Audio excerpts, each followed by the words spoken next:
Here's your latest African news. Democratic Republic of Congo. Democratic Republic of Congo President frustrated by despicable sex abuse by World Health Organization workers.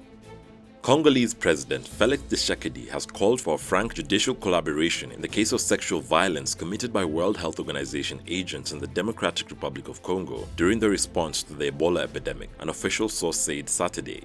President Tshisekedi's call comes after the World Health Organization released a devastating report on Tuesday that 21 of its employees committed sexual violence against dozens of people during the DRC's Ebola response between 2018 and 2020. President Tshisekedi expressed his indignation, condemned these despicable facts, but still praised the courage of the World Health Organization for having publicly denounced these crimes committed by their agents. Guinea. Mamady Doumbouya, Guinea coup leader sworn in as president. Colonel Mamady Doumbouya has been sworn in as Guinea's interim president after leading a coup which saw the overthrow of Alpha Condé. The former French legionnaire, 41, becomes Africa's youngest president after Mali's Assimi Goïta, 38, who also staged a military takeover. Colonel Doumbouya is barred from contesting future elections under plans to restore civilian rule announced this week. Both West Africa body ECOWAS and the African Union have suspended Guinea. ECOWAS also imposed sanctions against the coup leaders and demanded a return to the constitutional order within 6 months. Ivory Coast. Ivory Coast sets lower cocoa purchase price.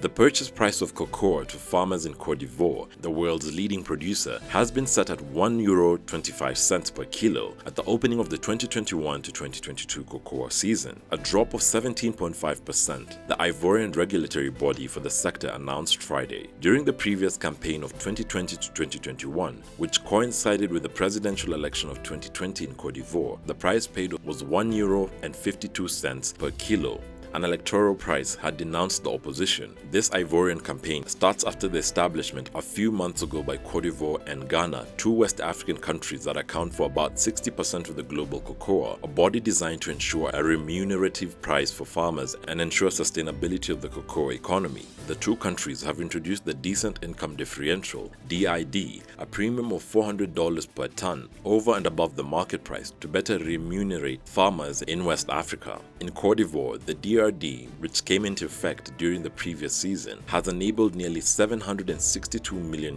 to be paid back to producers, said Yves Kone, the Director General of the sector regulatory body. Council Café Cacao, CCC. We will follow this story up and find out who or what is really behind this sudden price drop. Algeria.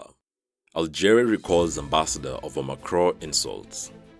Algeria has recalled its ambassador from Paris, accusing France of unacceptable interference in its affairs. Algeria said it was responding to comments attributed to President Emmanuel Macron by French newspaper Le Monde. He was quoted as saying the former French colony was ruled by a political military system with an official history that was based not on truth but on hatred of France. The diplomatic spat comes days after France cut the number of visas it issues to citizens of Algeria and other North African countries. Mr. Macron, who once described France's colonization of the North African country as a crime against humanity, has sought to befriend Algeria since taking office in 2017. The Algerian government also banned French military planes from its airspace on Sunday.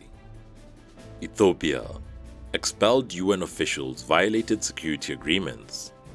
Ethiopia expelled 7 UN aid workers, including Mr. Adela Koda, the UNICEF country representative for Ethiopia, over claims of interference with the country's internal affairs. The top UN officials from the various UN agencies were ordered to leave the country within 72 hours. The Ethiopian government has issued a statement detailing some of the breaches allegedly committed by the UN staff. In a statement, the Ministry of Foreign Affairs Ethiopian government accused the UN officials of diverting humanitarian aid and transferring communications equipment to be used by the Tigray People's Liberation Front, a rebel group which is fighting the Ethiopian army and its allied regional and Eritrean forces in the northern part of the country.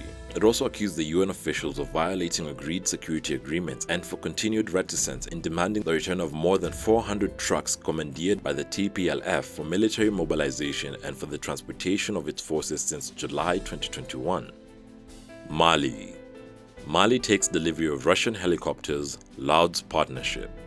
Mali's defense minister Colonel Sadio Kamara saluted a burgeoning partnership with Russia after taking delivery of 4 Russian military helicopters. Kamara enthusiastically welcomed the reliability and serious nature of the partnership. The development of the hardware, which Kamara said was from the Russian Federation, is likely to raise eyebrows and concern in Europe. European countries warned the Malian government on the sidelines of last week's UN General Assembly against hiring paramilitaries from the controversial Wagner Group, a Russian private security firm. Mali's army-dominated government is reportedly in the process of hiring 1,000 paramilitaries from Wagner in a move viewed with grave concern amongst its neighbors, as well as former colonial power France, which currently contains a 5,000-strong counter-terrorism mission there. The Wagner Group is considered close to Russian President Vladimir Putin, and Western countries accuse it of acting on behalf of Moscow. Nigeria. Buhari orders lift of Nigerian Twitter ban, but with conditions.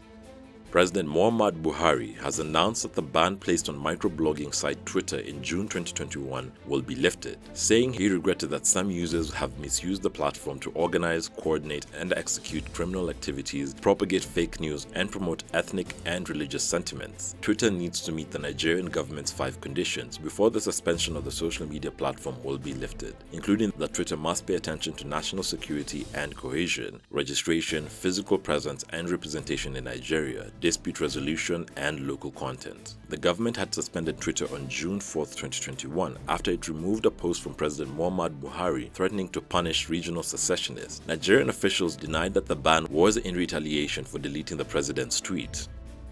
Africa-wide. Africa takes over London with Ethiopia's Lemma, Kenya's Jepkosgei winning marathon. Kenya's Joycelyn Jepkosgei and Sizay Lemma of Ethiopia produced a dominant performance to win the women's and men's race in the London Marathon on Sunday. Jepkosgei ran away from the leaders in the closing stages to add the London title to the New York Marathon she won in 2019, beating Ethiopia's Degitu Azmirol and Ashate Bekir into second and third, with a time of 2 hours, 17 minutes and 42 seconds. Lemma finished third in London in 2020 but timed his effort perfectly, beating Kenya's Vincent Kipchumba and Mosinet Geremwe in a time of 2 hours, 4 minutes and 1 second. Thanks for watching. Visit our YouTube channel Tunacheki to watch our daily news reports and our website tunacheki.tv for all the latest news updates. Also, don't forget to catch our new show Startup Africa every Thursday on our channel. You can directly support this new series by becoming our YouTube member or becoming a Patreon. And remember, Africa is watching.